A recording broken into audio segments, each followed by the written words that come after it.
Bonjour. Alors aujourd'hui je vais vous faire un petit tuto. Je vais modifier l'alimentation marche-arrêt d'une disqueuse. Alors en vérité j'en ai trois à faire. Alors qu'est-ce qui se passe? C'est des disqueuses d'angle, ce qu'on appelle, de chantier même. Et j'ai un ami, un caroleur qui est à chaque fois emmerdé. Je vais vous montrer ça. Voilà, je vais vous en montrer une. Exactement, c'est le problème. Et je vais vous dire la modification que je vais faire. Le problème de ces meuleuses, c'est le bouton marche-arrêt que vous voyez ici. Quand vous vous en servez depuis plus d'une dizaine de fois, que vous meulez du béton, du carrelage, enfin tout ce qui fait de la poussière, le moteur il s'imbibe de poussière et le bouton marche-arrêt il s'encrasse lui aussi. Et ça fait que quand vous mettez en route, vous voyez, c'est hyper dur et vous n'arrivez plus à le mettre en route. D'accord? Le système devient un peu bon. Alors ce que j'ai fait, moi j'ai démonté ce cache là, d'accord? J'ai passé un coup de soufflette, un coup de balayette. J'ai démonté la fourchette parce que, si vous préférez, le bouton marche-arrêt il est ici. Et ça c'est une fourchette que vous actionnez et que vous poussez pour mettre le contact. Alors, bon, mais ça fait 2 fois que je refais ce genre de travail. Je démonte la fourchette, je nettoie et je balance du 3 à 1 dedans. Je pourrais me faire d'autres. Hein. Et au bout d'une semaine, il me rappelle, il me dit non, ça reste encore coincé, j'ai donné les pouces sur le chantier. Et d'autant plus que le bouton, il est vachement dur à mettre en route. Il vous faut les 2 mains pour actionner, c'est la galère, quoi. Alors, moi j'ai eu une petite idée, voilà ce que je vais faire. Puisque ça fait 2 fois que je le refais. Et que j'en ai 3 de machines à faire. Bon, celle-là, c'est une Stanley, mais il y en a 3 autres. Je vais démonter. Je vais démonter la fourchette avec le bouton. Je vais tout enlever. À l'intérieur, je vais démonter le bouton marche-arrêt. Je vais prendre tout ça, je vais tout mettre à la poubelle. Ensuite, je vais y mettre des petits boutons marche-arrêt comme ça, en 220 volts. Hein? Hyper mini. Je ne sais pas comment je vais faire, j'en sais rien, hein, je vais y réfléchir. Mais à mon avis, je vais découper ici le cache, je vais encastrer le bouton et je vais tirer 2 fils de manière à ce qu'il n'ait plus à actionner ce bouton pour faire la mise en marche. Mais uniquement celui-là. Voilà. Après, ça dure ce que ça dure. Hein, ça dure ce que ça dure. Les petits boutons comme ça vaut 50 centimes chez AliExpress. Hein. Donc ce que je veux dire par là, c'est que si demain il lâche, eh ben, c'est vite fait de le sortir, de déconnecter, de le changer. Voilà. Voilà. Donc on va passer dans le garage et je vais vous faire ça en live. Voilà, c'est parti.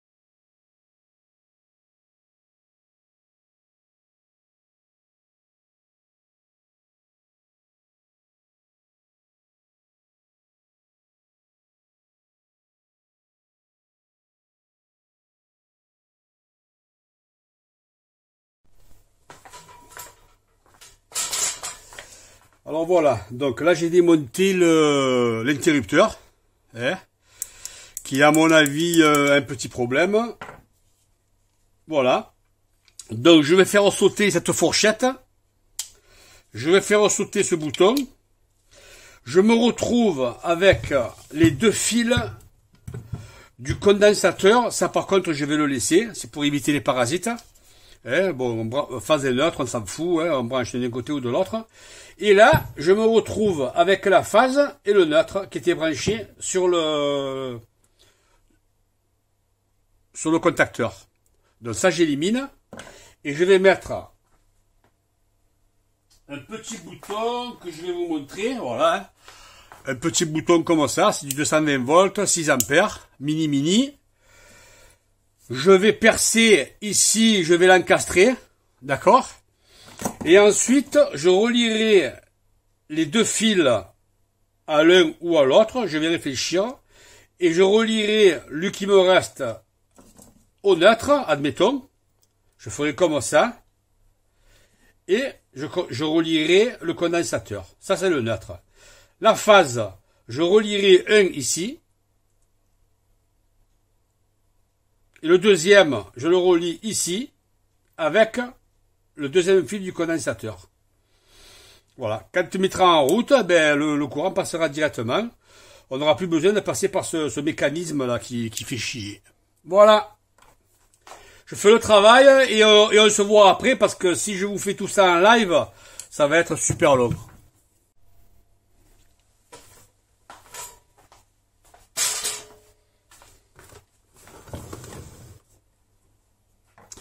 Alors voilà, donc j'ai fait un branchement à la sauvage avant de continuer le travail, parce que si la machine elle ne fonctionne pas, c'est pas la peine hein, que j'aille plus loin. Hein. Allez, on y va. Donc j'ai branché bien sûr la phase et le neutre en direct sur une boîte. C'est une boîte de variateur. Hein. Donc j'alimente et j'augmente le variateur pour voir si elle tourne. Voilà.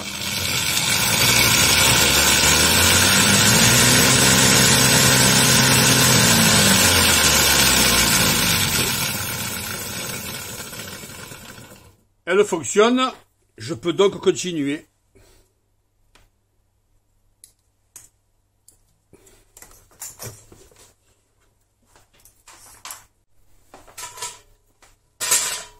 Alors, finalement, j'ai changé la façon dont je vais travailler. Je comptais mettre au départ, que je vous explique, hein, je comptais mettre au départ le petit interrupteur que je dois adapter. Je comptais le mettre ou ici, ou ici. Je ne sais pas pourquoi. J'avais choisi ces deux endroits. Bon.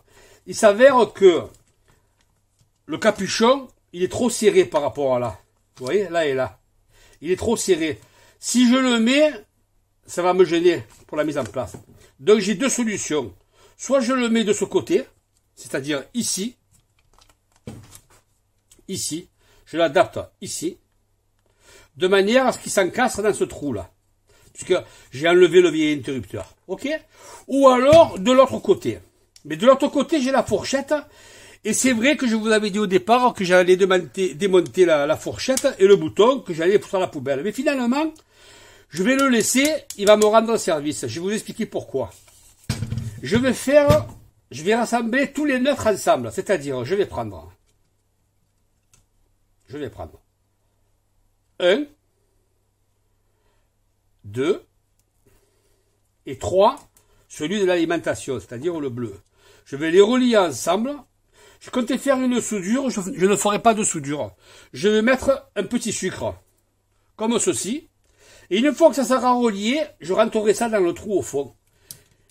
Et si vous préférez, la gâchette, là, elle va me permettre de maintenir le sucre. Et ensuite, quand j'aurai fini cette première partie, je ferai la seconde, c'est-à-dire, je mettrai celui-ci et celui-ci ensemble, reliés à une cosse qui viendra se relier ici. Et de l'autre côté, une cosse qui viendra se relier ici. Là, par contre, je mettrai des cosses. Voilà. Vous savez tout. Allez, c'est parti. Et par contre, oui, il faut que je perce que j'adapte la prise dessus. On va voir. Allez, c'est parti, hein.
Alors voilà, donc j'ai fini la première partie du branchement. Hein, vous avez vu, j'ai tout relié avec le neutre, j'ai tout rentré en dessous.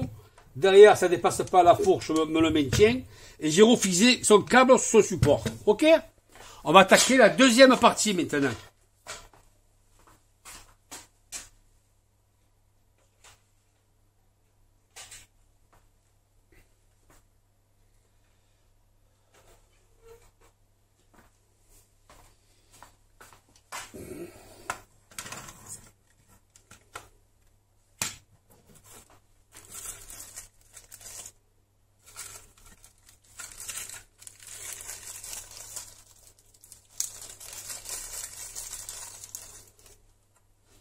Alors, il me faut les bonnes cosses.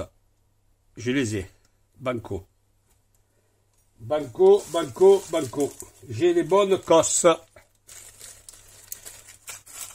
Il m'en faut 2. Est-ce que je vais mettre un isolant? Bonne question. C'est inutile. Inutile, je vais les mettre sans isolant. Alors, on va commencer par la phase.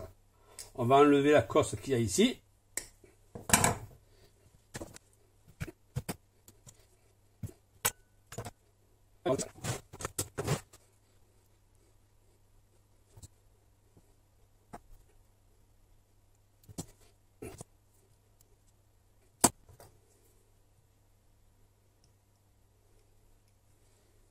Voilà.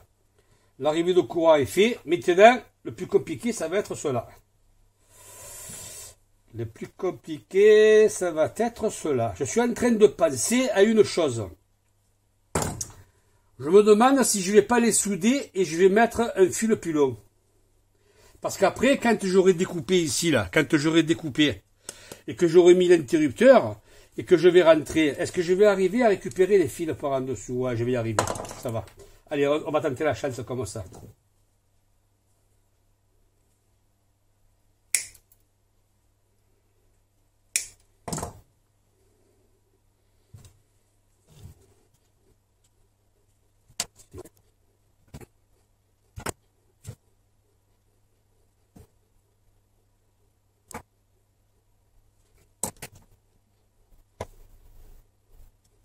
Voilà. Donc, vous allez me poser la question, sûrement, pourquoi j'ai pas mis des sucres comme j'ai mis en bas, et pourquoi j'ai mis des cosses. Alors, je vais vous expliquer pourquoi. C'est des interrupteurs, ça. Je les payais pas cher sur AliExpress, mais ils sont quand même garantis à 6 ampères. Pour 250 volts, 6 ampères. Qu'est-ce que ça veut dire, 6 ampères? P égale 8. 2 fois 6, 12, hop, ça fait 1300 watts. C'est des interrupteurs qui doivent tenir à 1300 watts. Une meuleuse maximum, une meuleuse d'angle, les petites meuleuses comme ça, elles font 800 watts. J'ai encore 500 watts de marge. Mais il s'avère qu'à la longue, à force d'en servir, il va rentrer de la poussière là-dedans encore, et etc., etc., et le bouton risque de casser. Alors, s'il casse, qu'est-ce qu'on va faire? Une fois qu'il sera encastré dans le capot, avec les tournevis, on n'aura plus qu'à le déclipser, on le sort avec les 2 fils, on déclipse, on change l'interrupteur, on en remet un autre, et on reclipse, et c'est fini. Si je commence à faire des soudures et des sucres, à chaque fois il faudra démonter, c'est pas la peine. Alors, je vais faire encore là aussi un essai à blanc. Ok, comme on a fait tout à l'heure. Et cette fois-ci avec l'interrupteur. Bon, je n'importe pas trop, qu'après je peux se le sortir. On est d'accord? Donc là on est bon, on est bon, on est bon. On fait un peu de rangement et on fait notre deuxième essai.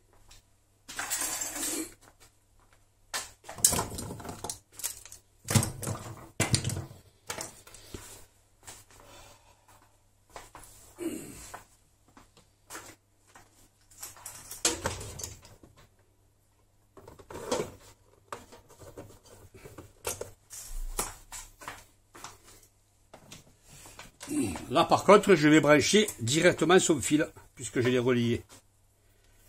Directement son cordon. Alors, je ne l'ai pas coupé, le cordon. Normalement, quand je fais ce genre de boulot, j'enlève 20 cm, là, parce que c'est toujours l'endroit qui est abîmé. Là, je ne l'ai pas fait, j'ai oublié. J'espère que ça va marcher.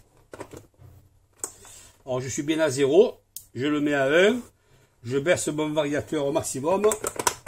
C'est une sécurité, ça. Et j'augmente, je mets le bouton en marche. Eh bien, oui, j'ai fait une belle connerie, ça ne marche pas. Ça ne marche pas, pour quelle raison?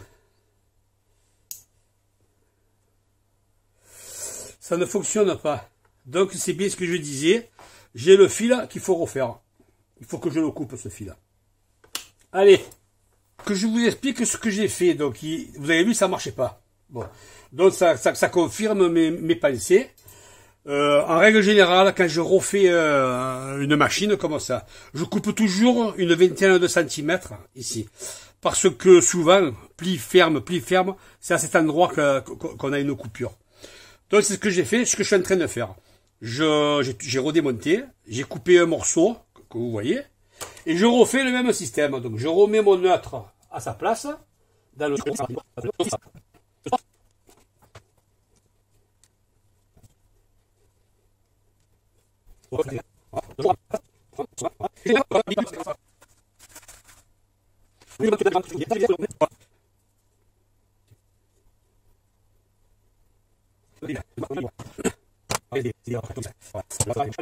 en live, on rebranche définitivement.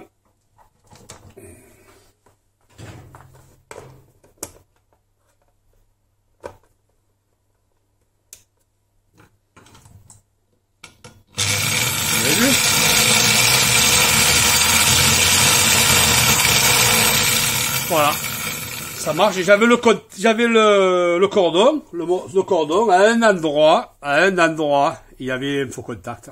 On prend pas de risque quand c'est comme ça, on enlève 20 cm. Allez, on continue. Je vais préparer, donc je vais redémonter l'interrupteur, là. Toujours débrancher la prise, hein. Je redémonte l'interrupteur.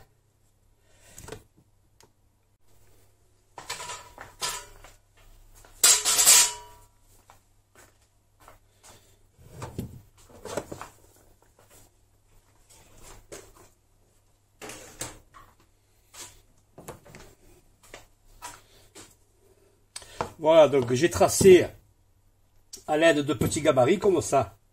Vous voyez, c'est des petits gabarits que je m'étais fabriqués à l'époque. Chacun, c'est des diamètres standards d'interrupteurs. Ça, c'est les mini que je vais mettre ici. Ça, c'est les moyens, ça, c'est les gros. Voilà, c'est des petits gabarits que je m'étais fabriqués. Donc, je présente mon gabarit à l'endroit où je veux. Je trace. Et une fois que c'est tracé, je prends la mini. Et on découpe doucement.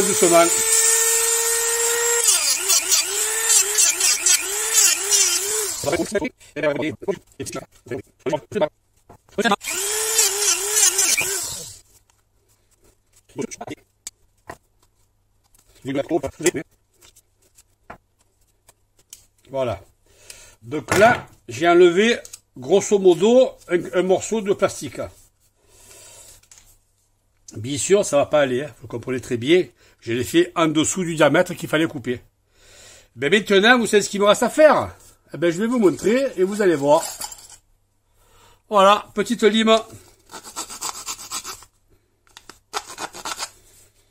Allez, je vais faire ça, hein, et je vous reprends après. C'est pas la peine que vous me regardiez limer pendant 1 heure. Voilà, donc je suis arrivé à faire le trou, donc ça rentre. Je ne veux pas le rentrer parce qu'après pour le sortir, je vais batailler. Hein, je le rentrerai à la fin, quand j'aurai branché mes cosses. Ok? Vous verrez comment je fais. Allez, on va remonter ça proprement et définitivement. On récupère le cordon, premier travail. On le rentre dans le trou, ici. Là, il ne faut pas se tromper, là. Ensuite, il y avait ça qu'il faut re-rentrer. D'accord? Ensuite, ça va comme ça. Est-ce que je me suis trompé, là? Non, je ne me suis pas trompé. Ensuite, je rebranche donc définitivement le neutre. Vous avez compris pourquoi j'ai mis des sucres maintenant? Voilà pourquoi. Si j'avais soudé, comment je ferais? Hein? Si c'était soudé, démonte, monte, vous vous trompez, c'est la galère. Avec des sucres, c'est tranquille. Vous pouvez dévisser autant de fois que vous voulez. Voilà, le neutre, donc il est terminé. On va le mettre définitivement dans sa loge, c'est-à-dire en bas. On va le coincer ici, voilà, pour pas qu'il emmerde. Ensuite, ici, on va remettre la fourchette de maintien.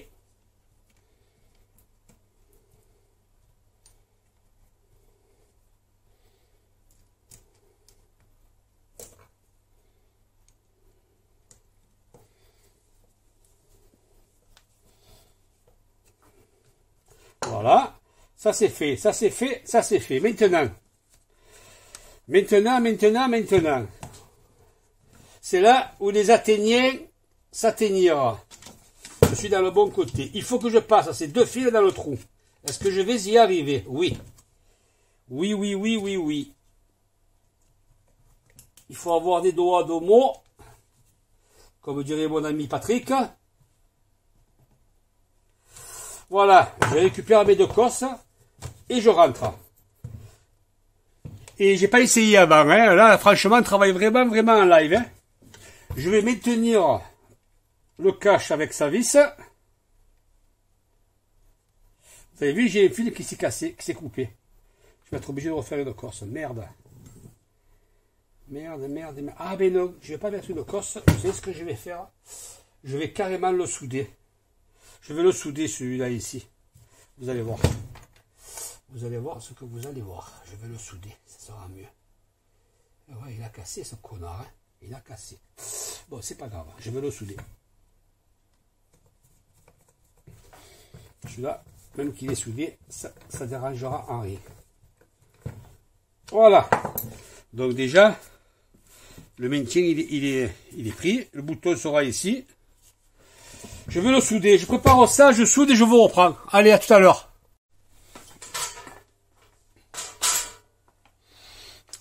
Voilà, donc, bon, j'ai un fil qui s'est coupé. Donc, finalement, je l'ai ressoudé sur la cosse, hein. Et mes missions accomplies, terminé. Le bouton, il est bien rentré. Alors, vous avez vu, c'est pas très compliqué. C'est vrai qu'il faut être un peu bricoleur. Voilà. Maintenant, regardez la meule. Vous la prenez dans les mains. Prenez en marche. Et on peut travailler tranquille. Et on a un bouton qui fonctionne. C'est pas comme l'ancien, là. Il fallait se lever un cul pour se mettre en route, ça. Voilà, donc cette machine est terminée. Je vais attaquer la deuxième, que voici. Voilà la deuxième. J'ai commencé un peu à démonter le cache pour un peu comment ça fait. Elle va être un peu plus compliquée celle-là, mais je vais y arriver. Voilà, pas de conclusion pour cette vidéo. On est bien d'accord, pas de conclusion pour cette vidéo. J'espère que vous avez compris ce que j'ai fait. C'est vrai qu'il faut être un peu bricoleur pour faire ce genre de travail, mais c'est faisable. Les machines comme ça vaut plus de 80 €. Hein. Donc, si on peut la sauver, la machine, en modifiant quelques trucs, parce qu'il n'y a pas grand-chose comme panne. Il peut y avoir les charbons, le bouton, le fil. Alors, le fil, vous avez vu aussi, hein, j'ai été embêté, j'ai coupé un morceau. Hein, je croyais que j'avais oublié de le faire, je le fais systématiquement. Mais là, j'avais oublié de le faire, et ça, elle n'a pas démarré. C'était bien, il y avait bien un fil coupé dedans aussi. Voilà, je vous dis à bientôt, bye bye les amis, bisous à tout le monde.